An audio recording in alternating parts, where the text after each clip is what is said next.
এখানকার যে সাংসদ ছিল বিজেপিতে যোগদান দিয়েছে কেন? যাতে মাতাল তালে ঠিক জানে তৃণমূল কংগ্রেস আমাকে আর দাঁড় করাবে না। তারা ভালো করে জেনে গেছে তৃণমূল কংগ্রেস চোর চিটিংবাজদের টিকিট দেয় না।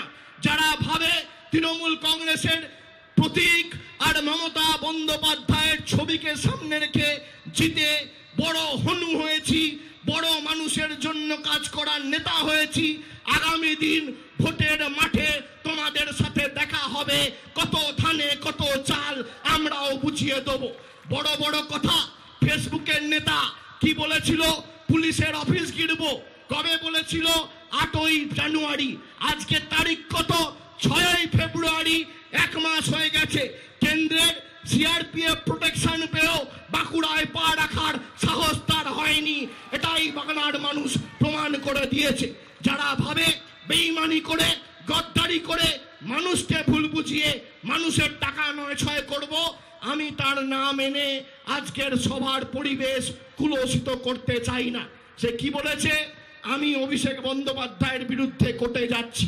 আমি বলি যাও বাবা, তুমি যার হাত ধরে যোগদান করেছো, তোমার রাজনৈতিক পিতামহ, আমি তাকেও কোর্টে ঘুরপাক খাইয়েছি।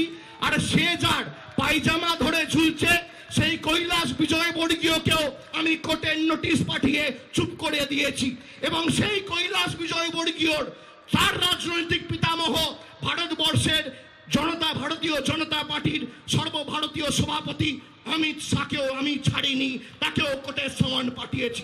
আমি মরতে রাজি আছি, প্রাণ দিতে রাজি আছি, কিন্তু মাথায় রাখবেন আমাকে যদি কেউ অসম্মানিত করে, কুলসিত করার চেষ্টা করে, কোর্টে হোক বা ভোটে, তৃণমূল কংগ্রেস তৈরি। আগামী দিন কড়ায় গন্ডায় এর জবাব আমরা দেবো। দুদিন আগে পার্লামেন্টে বক্তব্য রাখতে যাচ্ছিল, কি বলেছে? মানুষের দাবি দাবা নিয়ে কথা নেই, মানুষের রাস্তাঘাট নিয়ে কথা নেই, জল নিয়ে কথা নেই, ট্রেন লাইন নিয়ে কথা নেই। এত বড় একটা বাজেট গেছে, কোনো রেল, কোনো আলাদা বাড়তি প্রকল্প ভারতীয় জনতা পার্টি আজকে বাংলার বামাটি মানুষের সরকার বা বাংলার বঙ্গবাসীকে দেয়নি। সেই নিয়ে এই সাংসদের কোনো কথা নেই। কথা কি নিয়ে? যে আমার শ্বশুর বাড়িতে আমার শ্বশুর আর শাশুড়ির অসুবিধা হচ্ছে। এই হচ্ছে মানুষের প্রতিনিধি। আমি বলি সে শ্বশুর বাড়ি নিয়ে চিন্তিত, শ্বশুর বাড়ির জামাই শ্বশুর বাড়িতে থাকুক, আর মমতা ব্যানার্জির প্রতিনিধি দিল্লিতে যাক। এটাই আমাদের আজকে সবার অঙ্গীকার হোক। 14 জোড়া ফুল চিহ্নে দাঁড়িয়ে তুমি কংগ্রেসের সাথে বিশ্বাসঘাতকতা করেছিলে, তারপর তৃণমূলে এসছো, তৃণমূলের সাথে বিশ্বাসঘাতকতা করেছো, এখন ভারতীয় জনতা পার্টি, বাকি থাকলো সিপিএম। যতদিনে যাবে ততদিনে দলটা উঠে যাবে। তোমার কোনো অস্তিত্ব এই মাটিতে কোনো বুথে আগামী দিন থাকবে না। তোমরা ভাবছো কি 4টে সিকিউরিটি নিয়ে আজকে ঢুকবে আর মানুষ দুহাত তুলে আশীর্বাদ করবে?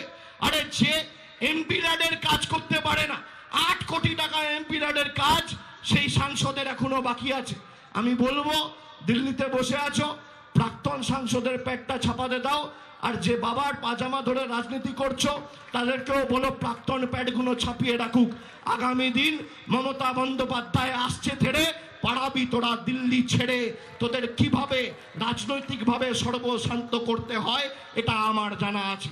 আর এই জেলার অবজারভার আমি যখন অবজারভার তখন কিন্তু অসুবিধা আছে। মাথায় রাখবে মমতা বন্দ্যোপাধ্যায় কোনো প্রতারককে ছাড়েনি, আর মানুষের সাথে প্রতারণা করে তুমিও পার পাবে না। এই যে কোর্টের হুমকি দিচ্ছ, আমি ওপেন চ্যালেঞ্জ দিচ্ছি, বাপের বেটা হলে যা কোর্টে গিয়ে অভিষেক বন্দ্যোপাধ্যায়ের সাথে লড়ে দেখা। আর বাপের বেটা হলে ভোটে আয় অভিষেক বন্দ্যোপাধ্যায় এবং তৃণমূল কংগ্রেসের প্রার্থীর সাথে লড়ে দেখা।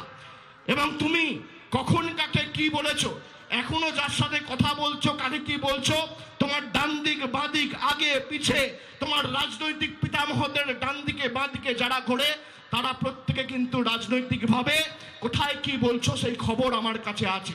আর মাথায় রেখো, তোমার মেসেজ, তোমার হোয়াটসঅ্যাপ, তোমার কথা আমি সযত্নে ফোনে রেখে দিয়েছি। নির্বাচন হবে, মানুষের কাছে সত্যটা আমি উদ্ঘাটিত করব।